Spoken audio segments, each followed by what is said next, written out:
Megan Hicks of I Run Far. I'm with Courtney Dauwalter. It's the day after the 2023 Western States 100. You're the women's champion. You're the new course record holder. Hi. Good morning. It's good to see you. It's great to see you too. Congratulations on your history-making run yesterday. How is that starting to sit inside your brain, or has it sat yet? It has not made a little seat yet. I'm definitely still in kind of disbelief that we're here and that we made it to the finish and that it went how it did. But it's so fun to be here today watching Golden Hour and just celebrating running with the community today. Did you have a feeling going into this race that you were ready for like a really strong day? Just something about you seemed slightly more eye of the tiger in the week before the race. Really? Yeah. Wow. Oh. Well, we can take that offline. I need to know what you noticed. I never have that feeling. Okay. Like, I think always going into a race, I wonder, did I do enough? Did I do enough of the right things? And do I have what it takes to deal with any problems that come up? So I've never stood on a start line being like, it's today, like this is it. But I was really excited. I knew finishing was my #1 goal. And then was just excited to get back out on the course again and revisit spots I hadn't seen since 2019. Let's talk about that for a second. It was a 4-year break from you, but you had been on the course twice. And what did it feel like to be back at, like, was it all like, oh, I kind of remember you, or was it like a new course? A little bit of both. Okay. I think some spots I for sure remembered. Like, I could picture the aid station and the trail going into it, and other parts were totally blank. Okay. So it was some good rediscovering of the trail and revisiting trails I remembered. And a lot of stuff looked really different. Like the high country was covered in snow, so you didn't see any ribbons of single track. You were just following flags. And then the burn area was really different looking. The snow, nice prep for Hardrock in a couple of weeks, but no, really, how was the high country? There was all this talk before the race of how it was going to play out. What was it like up there? Yeah, maybe I had built it up in my head to be really bad because I didn't think it was that terrible. Okay. It was kind of fun. It was like starting the day with this mini adventure. I was running with Katie Schide for quite a bit of it, which it was fun to catch up with her and chat about stuff, and also spot flags together because it was constant like navigating for the flags. But I thought the snow ran okay. It was firm. You could glissade little bits. Aww. And then if you punched through, it wasn't too bad. Maybe there's something about living at Leadville at 10,000 feet where it's snowy like 6 months of the year that made this easy. It wasn't easy. I'm saying in my head it was going to be post-holing for 30 miles. And instead it was staying on top for a lot of it. I think in the end, you all arrived to Duncan Canyon, which is a quarter of the way through the race. I think you were all about 12 minutes under the course record pace. So ultimately that's like a 30 minutes per mile slower than record pace through there. So 30 seconds. Thank you. I'm so glad the champion is the smarter one. Oh, that would be really impressive.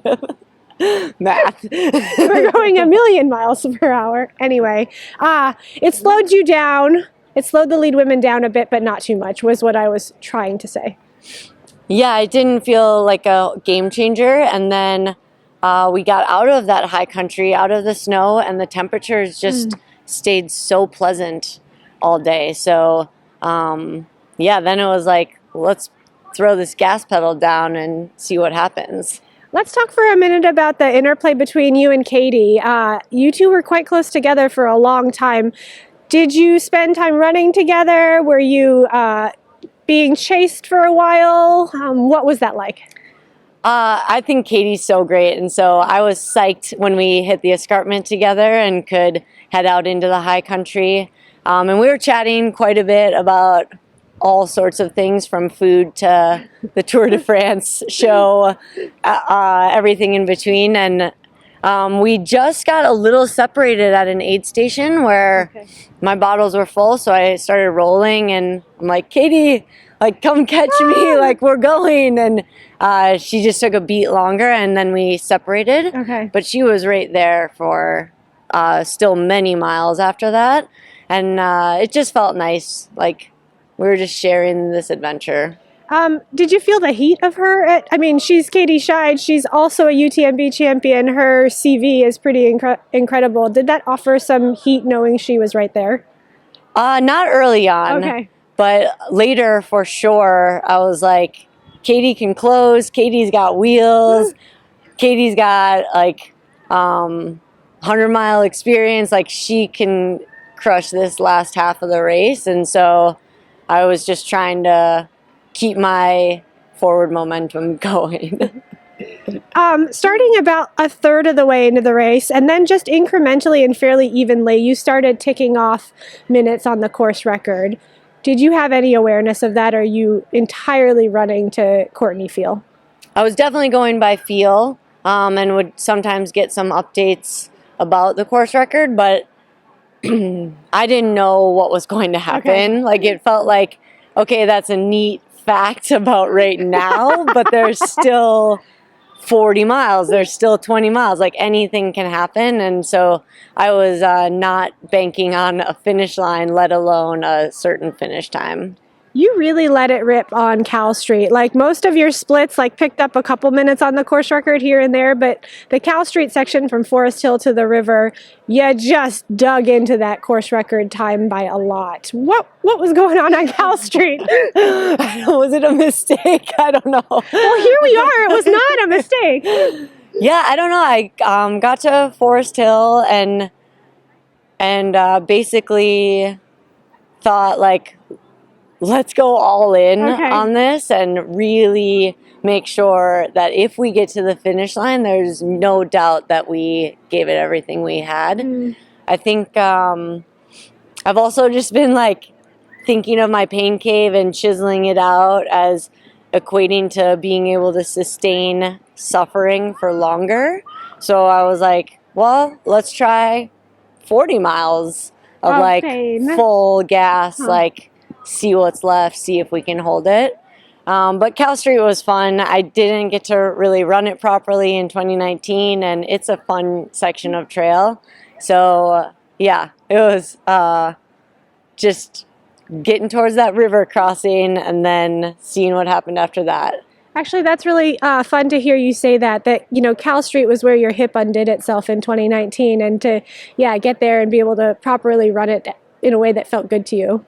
Yeah, it was, I was not taking it for granted the whole time. I was, like, thinking of, like, form and, like, don't get sloppy, don't trigger an injury, you know, like, keep it together. Speaking of keep it together, let's, like, take us to mile 80, Green Gate. We know you were in a world of hurt there. How did you keep it together in the mind? After Green Gate, I was pretty wrecked. My legs felt like maybe I had pushed too hard on Cal Street, but I just, for the next 20 miles, kept asking them to do one more mile for me, and they kept responding. So I was very thankful for that. It was definitely, though, deep in the pain cave and really focused on every single step, every single second. Side note, is that literally like, dear legs, please help? Is this talking to them out loud? Is this visualizing internally? How does that dialogue go? A little bit of both, but sometimes I would say it out loud, like, one more. Please, one more. I love it. Did your crew stay calm the entire time? Because I think it grew into a bit of a panic of them trying to chase you around and get where they needed to be in time. Could you see what was happening on their faces at all? No, I mean, they're so cool and collected. Total pros and just the most wonderful people we had out here helping. So I haven't actually gotten all the stories yet from the day. Hopefully today over a beer we can get the full download on crew life. Look, if that is just one beer's worth of stories, they need to have more fun. You're right. you rounded the track in the stadium, came down from Roby Point. I think you really ripped the last mile into town. What was going on in your mind and your heart when you landed on the track and got to make the last 300 meters of this race? I couldn't believe it. I couldn't believe when the track suddenly showed up and you make that turn. I was like, we did it, we're here. Because that was the moment where I let myself actually believe that we had finished and that, yeah, we were about to be able to stop moving. It is nearly over. You cross the finish line.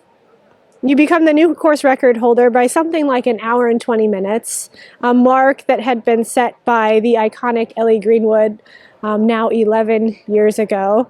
I'm thinking that this is a time that is going to be a very hard one to beat for a very long time. I hope not. I hope that plenty of women can come out and crush that time. I would love to see it keep moving down, and I'm so thankful for Ellie's time and for, you know, how it elevated all of us for the past 11 years to believe that it was possible, and if we kept pushing ourselves and working hard, maybe we could, you know, get near her very impressive time. Thank you, Ellie. Thank you, Ellie. There is this certain thing looming on the horizon just under 3 weeks away now, that Hardrock 100. Hi, Hardrock. Oh my gosh, I'm so pumped. Yeah.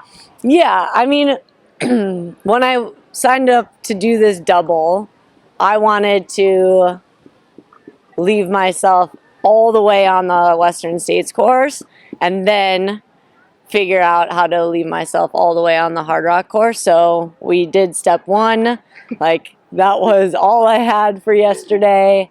And now we get to play around with 3 weeks of, like, I don't know, Yeah. and see how I can get myself ready to tromp around the San Juans. Congratulations to you on your history-making day here at the Western States Endurance Run, and I look forward to seeing you make that next lap around the Hardrock course in just a short time. Thank you.